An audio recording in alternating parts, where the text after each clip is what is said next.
ଦେଖନ୍ତୁ ପିଠା ଗୁଡ଼ାକ ଆମର କେତେ ସୁନ୍ଦର ଭାବରେ ହେଇଛି। ଆପଣ ଏଇଭଳିଆ ପିଠା କରିବାକୁ ଚାହୁଁଛନ୍ତି, ଆସନ୍ତୁ କେମିତି ମୁଁ ପ୍ରସ୍ତୁତ କରୁଛି ଆପଣଙ୍କୁ କହିବି। ଦେଖନ୍ତୁ ମୁଁ ଏଠି ପ୍ରଥମେ ନେଇଛି ସୁଜି। ସୁଜି 250 ଗ୍ରାମ ନେଇଛି। ଏଠି ଅଳ୍ପ ଗୋଟେ କପ୍ରେ କପ୍ଟେ ଅଟା ନେଇଛି। ତ ଅଳ୍ପ ସୁଜିଠୁ ଅଟାଟା ଅଳ୍ପ ନେଇଛି। ତାକୁ ଭଲକି ମିକ୍ସ ଆଗ ଭଲରେ ଗୋଳେଇ ଦେବା ହାତରେ। ତ ଅଟା ଆଉ ସୁଜିଟାକୁ ଭଲସେ ମିଶାଇ ଦେଲା ପରେ ତ ଏପଟେ ମୁଁ ଏଠି କରେଇରେ ବସେଇଛି ଗୁଡ଼ ଆଉ ପାଣି ଦେଇକି ତାକୁ ଫୁଟଉଛି। ତ ଆପଣ ଚାହିଁଲେ ଚିନିରେ ବି ପିଠା କରିପାରିବେ। ତ ଏଠି ମୁଁ ଗୁଡ଼ ନେଇଛି। ତ ଖଜୁରୀ ଗୁଡ଼ରେ ମୁଁ ତାକୁ ଏଇଟା ପିଠା କରୁଛି। ଦେଖନ୍ତୁ ଗୁଡ଼ଟା ଫୁଟି ଆସିଲା ପରେ ତାକୁ ପାନମଧୁରୀ ପକାଇଦେଲି। ପାନମଧୁରୀ ଭଲସେ ଫୁଟି ଆସିଲା ପରେ ତା ଦେହରେ କ'ଣ କଲି ନା ଚୁନା ଯେଉଁ ଥିଲା ଆମର ସୁଜି ଆଉ ଯେଉଁ ଅଟା ଚୁନା, ତ ତାକୁ ପକାଇ ଭଲସେ ଜନ୍ତି ନେଲି। କାହିଁକିନା ମୁଁ ଗୋଟେ ହାତରେ ତ ମୋବାଇଲ ଧରିକି କରୁଥିଲି ନା, ଜନ୍ତାଟା ଆପଣଙ୍କୁ ଦେଖାଇ ପାରିଲିନି। ତାପରେ ଦେଖନ୍ତୁ ଜନ୍ତି ହେଇସାରିଲା ପରେ ତାପରେ ଆମେ ତାକୁ ଭଲସେ ଜନ୍ତିବା। ଯେତେ ଜନ୍ତିବେ ତ ତା ଚକଟାଟା ହାତରେ ଯେତେ ଭଲସେ ଚକଟିବେ ତ ପିଠାଟା ଆମର ସେତେ ସୁନ୍ଦର ଭାବରେ ଫୁଲିବ ଆଉ ପିଠାଟା ବି ବହୁତ ନରମ ହେବ, ଖାଇବାକୁ ବି ଭଲ ଲାଗିବ ପାଟିକି।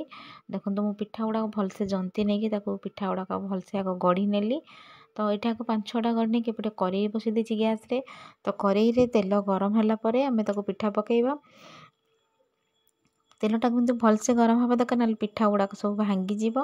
ସେଥିପାଇଁ ମୁଁ ଦେଖୁଥିଲି ତେଲଟା ତାତିଲା ନାହିଁ, ହାତଟା ଏମିତି ନେଇକି ବାମ୍ଫ ଦେଖୁଥିଲି ତାର ତେଲଟା ତାତିଗଲାଣି ପୁରାକିରି। ତ ମୁଁ ସେଥିରେ ନେଇକି ଗୋଟେ ପିଠା ଗଢ଼ିକି ନେଇକି ପକାଇ ଦେଉଛି। ଆକୁ ଅଳ୍ପ ଅଳ୍ପ ନେଇକି ଗଢ଼ିକି ପକାଇ ସାରିଲା ପରେ ପୁଣି ଆଉ କିଛି ଗଢ଼ି ନେଉଛି ତାପରେ। ତ ଜନ୍ତଣୀଟା ଯଦି ଆପଣ ଭଲସେ ମାନେ ଜନ୍ତି ଦେଇଥିବେ ବି ତାକୁ ଭଲସେ ଚକଟିକି ପିଠାଟାକୁ କରିବେ ନା, ତ ପିଠା ଦେଖିବେ ନିଶ୍ଚିତ ଫୁଲ। ଦେଖନ୍ତୁ କେତେ ସୁନ୍ଦର ଭାବରେ ମୋ ପିଠା ଗୁଡ଼ାକ ଫୁଲିଛି।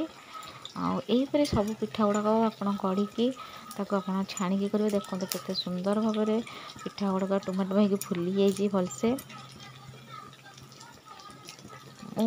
ମୁଁ ଟିକେ ପିଠା ତାକୁ ଭଲସେ ଟିକେ ଜନ୍ତେ, ତାକୁ ହାତରେ ଭଲସେ ଚକଟି ନିଏ। ଚକଟି ନେଇଗଲେ ପିଠା ଗୁଡ଼ାକ ଭଲରେ ମାନେ ପିଠା ତ ସଫ୍ଟ ଲାଗି ପୁରା ନରମ ହେଇଯିବ। ତା ସହିତ ପିଠା ଗୁଡ଼ାକ ବହୁତ ଭଲ ଭାବରେ ଫୁଲିବ ପିଠା ଗୁଡ଼ାକ। ଦେଖ ପିଠା ମୁଁ ପକାଇଲା ପରେ ତେଲରେ ଗୋଟେ ସାଇଡ଼୍ ହେଇଯାଇଥିଲା, ମାନେ ଗୋଟେ ସାଇଡ଼୍ ଟିକେ ଟିକେ ହେଲା ପରେ ମୁଁ ତାକୁ ଓଲଟେଇ ଦେଇଥିଲି।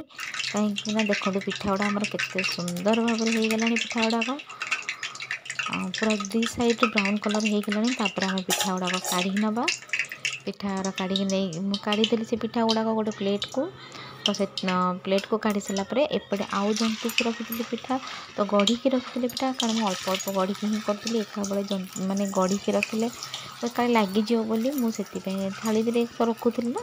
ତ ସେଥିପାଇଁ ମୁଁ ତାକୁ ଅଳ୍ପ ଅଳ୍ପ କରି ତାକୁ ଜନ୍ତିକି ତାକୁ ପିଠା ଗୁଡ଼ା ସବୁ ଗଢ଼ି ନେଉଥିଲି। ମୁଁ ତ ଏଇ ପ୍ରୋସେସ୍ରେ ହିଁ କାକରା ତିଆରି କରେ। ଆପଣମାନେ କେମିତି କରନ୍ତି କମେଣ୍ଟରେ କହିବେ। ଆପଣମାନଙ୍କୁ ଯଦି ମୋ ପିଠା ଭଲ ଲାଗିଥାଏ ମୋତେ ମେସେଜରେ ନିଶ୍ଚିନ୍ତ କହିବେ। ଦେଖନ୍ତୁ ଏହିପରି ଭାବରେ ସବୁ ଗଢ଼ି ଦେଇଛି ପିଠା ଗୁଡ଼ାକ। ତ ଆପଣ କ'ଣ କରିବେ ନା ତାକୁ ପିଠା ଗୁଡ଼ାକ ଭଲସେ ତେଲରେ ଆଗ ଛାଣିଦେବେ। ଦେଖନ୍ତୁ ପିଠା ଗୁଡ଼ା କେତେ ସୁନ୍ଦର ଭାବରେ ଫୁଲୁଛି।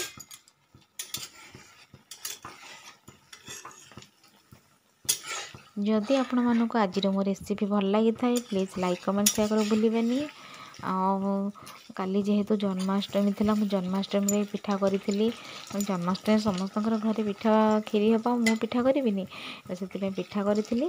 ତ କାଲି ମୁଁ ମାନେ ପୂଜା ଥିଲା ତ ଆଉ ଭିଡ଼ିଓଟା ପୋଷ୍ଟ କରିପାରିଲିନି, ସେଥିପାଇଁ ତାକୁ ଏଡ଼ିଟିଂ କରି ରଖିଦେଇଥିଲି। କହିଲି ନାଇଁ ଆଜି ତାକୁ ପୋଷ୍ଟ କରିଦେବି। ତ ଦେଖନ୍ତୁ ମୋ ପିଠା ଗୁଡ଼ାକ କେତେ ସୁନ୍ଦର ଭାବରେ ଫୁଲିଯାଇଛି। ଏବେ ପିଠାଟା ପୁରା ସମ୍ପୂର୍ଣ୍ଣ ହେଇଯାଇଛି। ଦେଖନ୍ତୁ ମୋ ପିଠା ସବୁ କରିକି ଆପଣମାନଙ୍କୁ ହିଁ ଦେଖାଉଛି। ଆପଣ ଘରେ ଚାହିଁଲେ ଏମିତି ବନେଇକି ଖାଇପାରିବେ। ଯଦି ଆପଣମାନଙ୍କୁ ମୋ ପିଠା ରେସିପିଟା ଭଲ ଲାଗିଥାଏ ତ ଲାଇକ୍ ସେୟାର କରିବାକୁ ଭୁଲିବେନି। ରହୁଛି।